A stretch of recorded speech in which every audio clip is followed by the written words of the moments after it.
अनाथ लड़की का जादुई पेपर का घर। यह कहानी अनाथ लड़की काव्या की है, जो कागज के खिलौने बनाकर बाजार में बेचा करती थी। काव्या के माता पिता की मृत्यु कई साल पहले ही एक दुर्घटना में हो जाती है, जिसके बाद काव्या बिल्कुल अनाथ हो जाती है और इसी वजह से वो अपना पेट पालने के लिए रंग बिरंगी कागजों से खिलौने बनाकर उन्हें बाजार में बेचा करती थी। ले लो, सुंदर सुंदर रंग बिरंगे कागज के खिलौने ले लो। अरे ओ काव्या, ये कागज के फूल कितने की दे रही है? काकी, ये फूल 20 रुपए का है।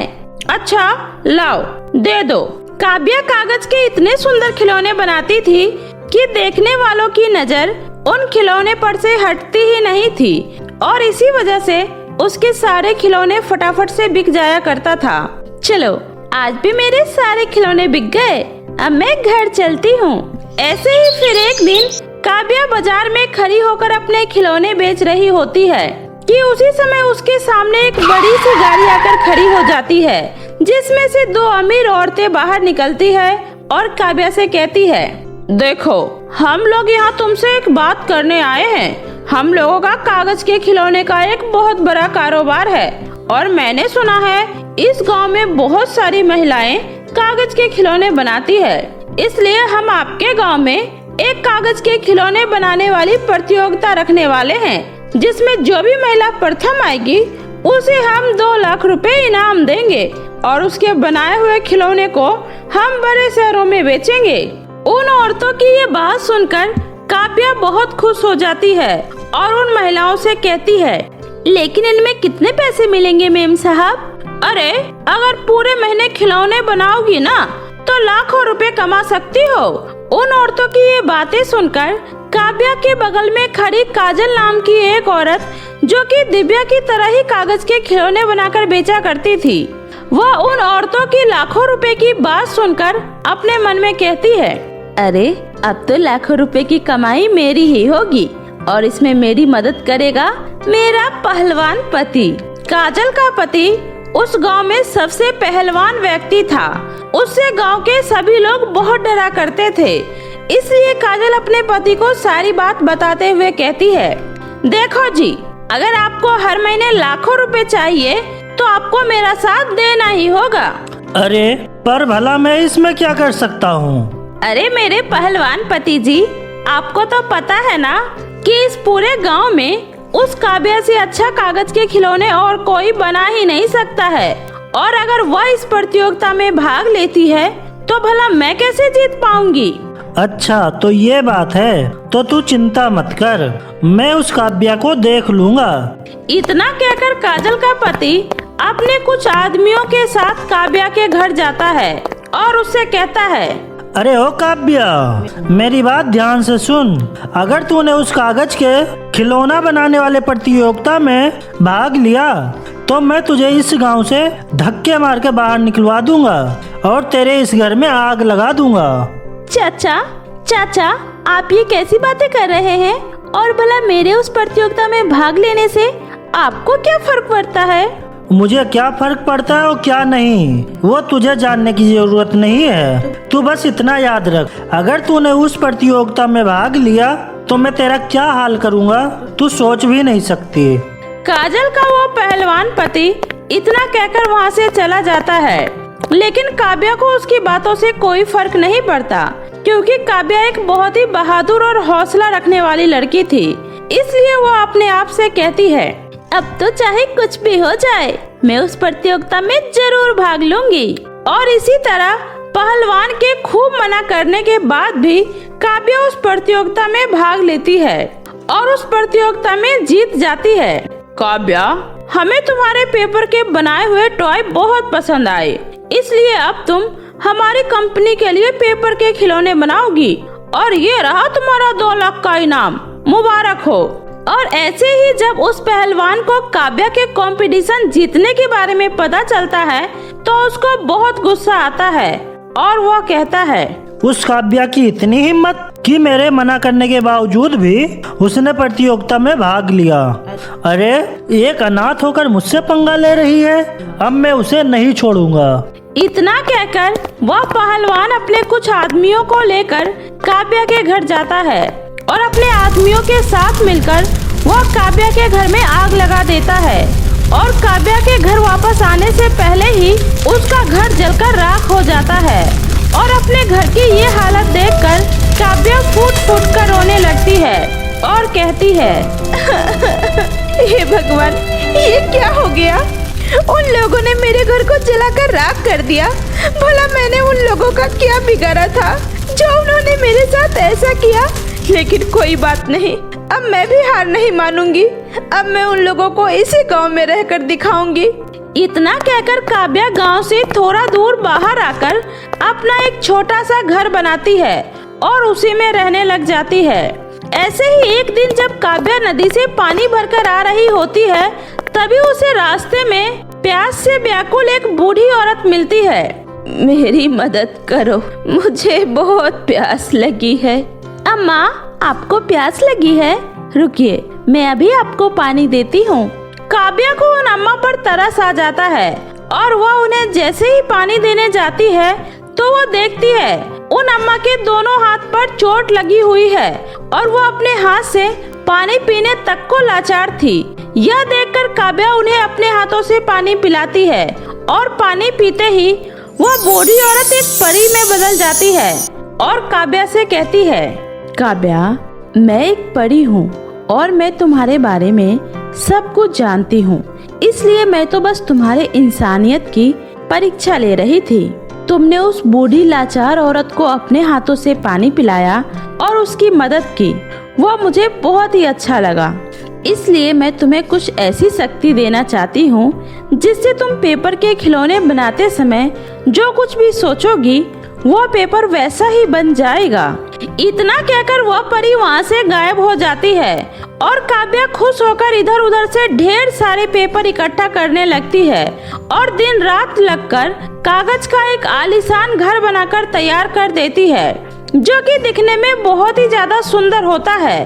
और काव्या उस पेपर के ऊपर हाथ रखकर मन ही मन सोचती है, हे जादुई पेपर के घर, तुम एक दीवार की तरह मजबूत बन जाना जिसे कोई भी आंधी तूफान हिला न सके।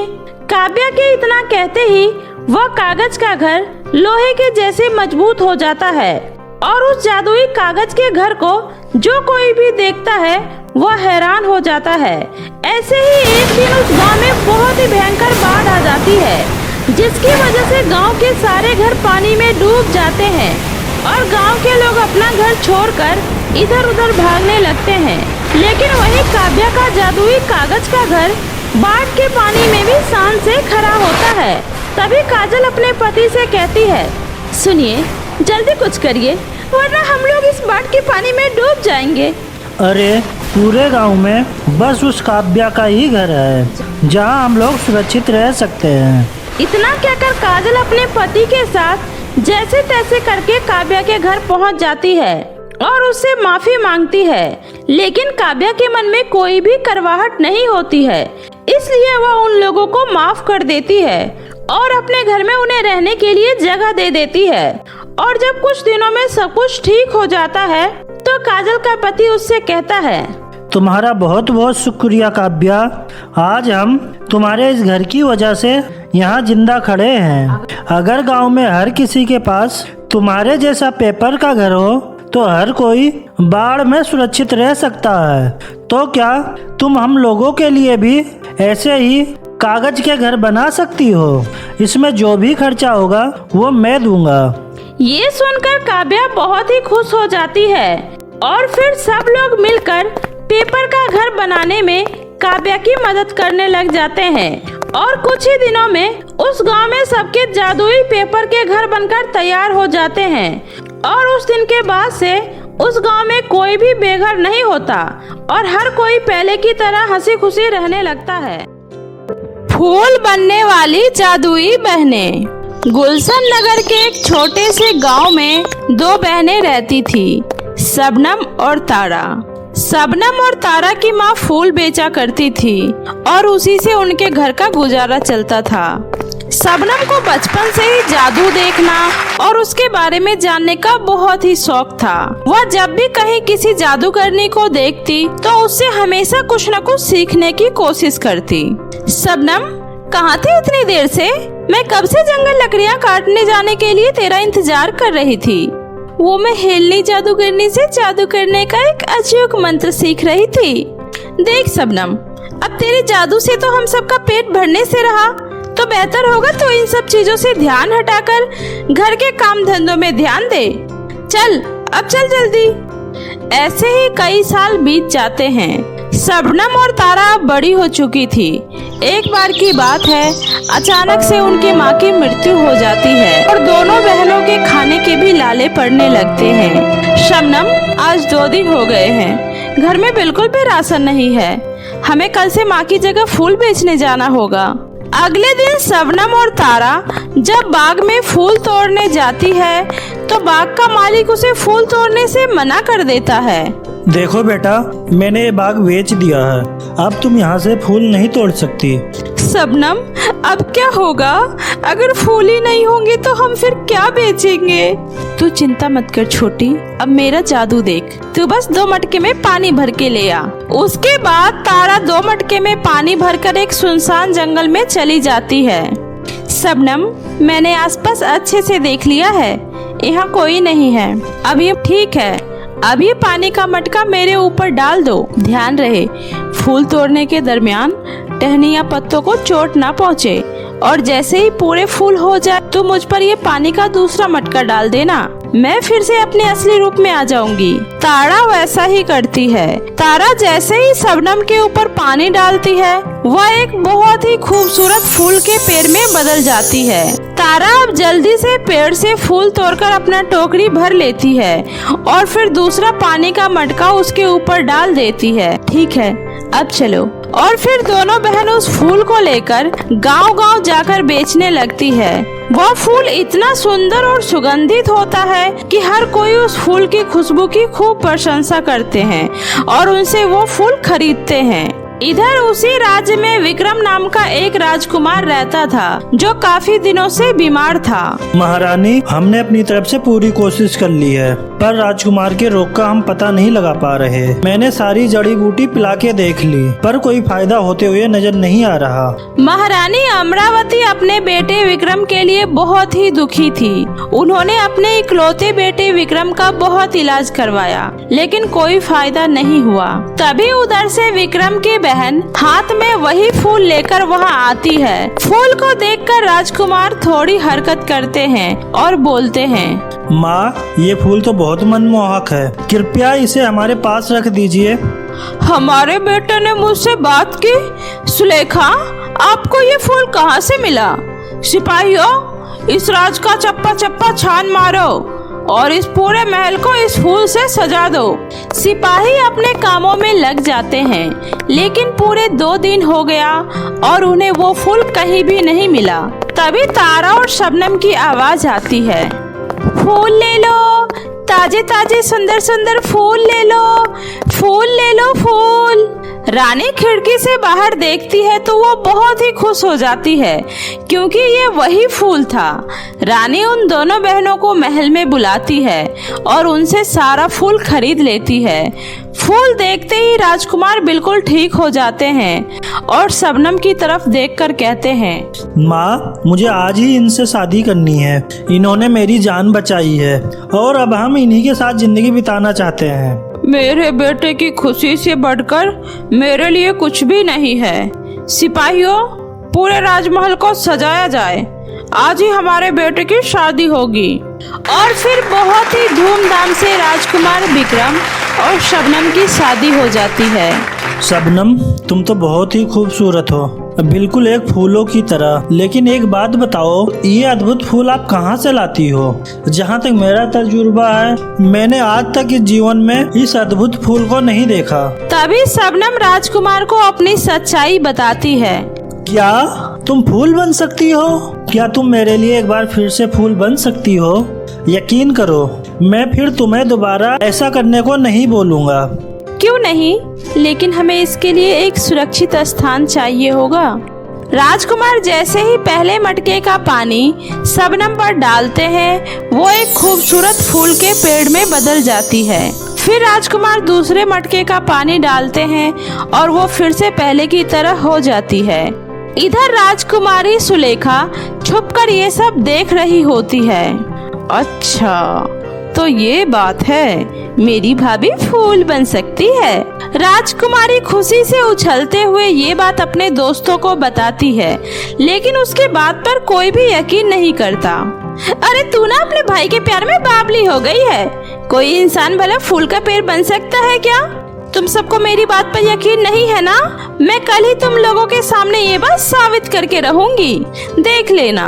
और फिर अगले दिन राजकुमारी सुलेखा शबनम के पास जाती है और बोलती है, भाभी चलो ना, बाहर थोड़ा घूमने चलते हैं। सुलेखा, आपके भैया के आने का समय हो रहा है। मैं उनके लिए उनके मनपसंद खीर बनाने जा रही हूँ। ओफो भाभी, काम करने के लिए घर में इतनी सारी दासियां तो है ही, ये काम वो कर लेंगी। आप प्लीज मेरे साथ चलो ना। और फिर सुलेखा शबनम को अपने साथ एक सुनसान जगह पर ले आती है। वहाँ पर उसने पहले से ही अपनी सारी सहेलियों को पेड़ के पीछे छुपा रखा था। भाभी, मैंने कल आपको फूल बनते हुए देखा था। मैं जानती हूँ कि आपके अंदर फूल का पेड़ बनने वाला एक अद्भुत कला है। प्लीज भाभी, एक बार मेरे लिए पेड़ बनकर दिखाओ ना। प्लीज भाभी, मेरा यकीन करो, मैं ये बात किसी को नहीं बताऊंगी। सुलेखा के बार बार जिद करने पर शबनम मान जाती है। देखो सुलेखा, ध्यान रहे, किसी भी हाल में पेड़ की टहनियाँ और पत्तों को कोई नुकसान नहीं पहुंचना चाहिए। तुम बहुत ही आराम से मुझ में से फूल तोड़ना और उसके बाद ये दूसरे मटके का पानी मेरे ऊपर डाल देना। ठीक है भाभी। सुलेखा जैसे ही पहले मटके का पानी शबनम के ऊपर डालती है, वह एक जादुई फूल के पेड़ में बदल जाती है। उसके बाद सुलेखा की सारी छुपी हुई सहेलियां बाहर निकल आती है और सभी लड़कियां बहुत ही बदतमीजी से, कोई उस पेड़ का फूल तोड़ता है तो कोई उसकी टहनी तोड़ती है। टहनी के टूटने से शबनम को बहुत ही दर्द होता है, लेकिन वो कुछ नहीं कर सकती थी जब तक कि उसके ऊपर दूसरा पानी का मटका ना डाला जाए। काफी देर बाद शाम हो जाता है। उस पेड़ की आधे से ज्यादा डालियां टूट चुकी थी। यह देखकर सुलेखा घबरा जाती है और अपनी सहेलियों के साथ वहां से भाग जाती है। अरे बेटा, तुमने शबनम को देखा है क्या? नहीं माँ, मैं तो अपने दोस्तों के साथ बाहर खेल रही थी। मैंने भाभी को नहीं देखा। और इस तरह सुलेखा किसी से भी शबनम के बारे में नहीं बताती है और शबनम वहीं बेजान सी उसी जंगल में पेड़ बनी रहती है। कुछ दिन बीतने के बाद जब बारिश हुई तो शबनम फिर से अपने असली रूप में आ जाती है। शबनम का पूरा शरीर लहूलुहान हो चुका था। उसके हाथ और पैरों में काफी चोटें थी। एक लकड़हारा उस पर तरस खाकर उसे उसके घर छोड़ देता है। बहन, ये क्या हालत हो गई है तुम्हारी? ये सब किसने किया तेरे साथ? फिर शबनम तारा को सारी बातें बताती है। बहन, अब तुम्हें कोई जरूरत नहीं है उस महल में वापस जाने की। अब तुम यही रहोगी मेरे पास। तारा ने अपनी बहन की खूब सेवा की और कुछ ही दिनों में उसके सारे घाव भर गए। माँ, वो मुझे छोड़ के नहीं जा सकती। मेरी शबनम के साथ जरूर कुछ बुरा हुआ है। वह यकीनन किसी मुसीबत में है। मुझे उसे ढूंढकर लाना ही होगा। ठीक है बेटे, आप अपने साथ कुछ सिपाहियों को भी ले जाइए। राजकुमार ने हर जगह शबनम को ढूंढा। गांव-गांव, जंगल-जंगल, सब जगह छान मारा और अंत में वह उसके घर पहुंच गया। शबनम, तुम यहाँ पर हो? मैंने तुम्हें ढूंढने की कितनी कोशिश की, आखिरकार मैंने तुम्हें ढूंढ ही लिया। रुक जाइए राजकुमार, आप यहाँ अब क्या करने आए हो? क्या आपको पता नहीं आपकी बहन ने मेरी बहन के साथ क्या किया है? और फिर तारा राजकुमार को अपनी बहन की सारी बातें बताती है। मुझे नहीं पता था कि ये बात है। मैं अपनी बहन की तरफ से आप लोगों से हाथ जोड़कर माफी मांगता हूँ। कृपया मुझे माफ कर दीजिए। मैं आपसे वादा करता हूँ कि मेरी बहन को इसकी सजा जरूर मिलेगी। शबनम मेरी जान, प्लीज मेरे साथ मेरे महल में वापस चलो। मैं एक ही शर्त पर आपके साथ जाने को तैयार हूँ, पहले आप मुझसे वादा करिए, आप अपनी बहन को कोई सजा नहीं देंगे। मैंने उसे माफ कर दिया है। तुम्हारा हुक्म सर आँखों पर। और फिर राजकुमार शबनम को अपने साथ महल में वापस ले आते हैं। शबनम को वापस देख महल में सभी बहुत खुश होते हैं। भाभी, मुझे माफ कर दो, मैंने ये सब जानबूझकर नहीं किया। उस दिन मैं काफी ज्यादा डर गई थी। कोई बात नहीं सुलेखा, मैंने तुम्हें माफ कर दिया है। और फिर इस तरह विक्रम और शबनम फिर से एक साथ खुशी खुशी रहने लगते हैं। तो मेरे प्यारे दोस्तों, कैसी लगी आपको मेरी ये कहानी? मुझे कमेंट करके जरूर बताएं। कहानी अच्छी लगी हो तो इसे अपने दोस्तों के साथ भी शेयर करें। और हाँ दोस्तों, अगर आपने अब तक मेरे चैनल जादुई टीवी को सब्सक्राइब नहीं किया है तो जल्दी से नीचे लाल बटन दबाकर अभी सब्सक्राइब कर ले। तो मिलती हूँ ऐसे ही फिर किसी नई मजेदार जादुई कहानी के साथ। तब तक अपना ध्यान रखें। बाय बाय दोस्तों।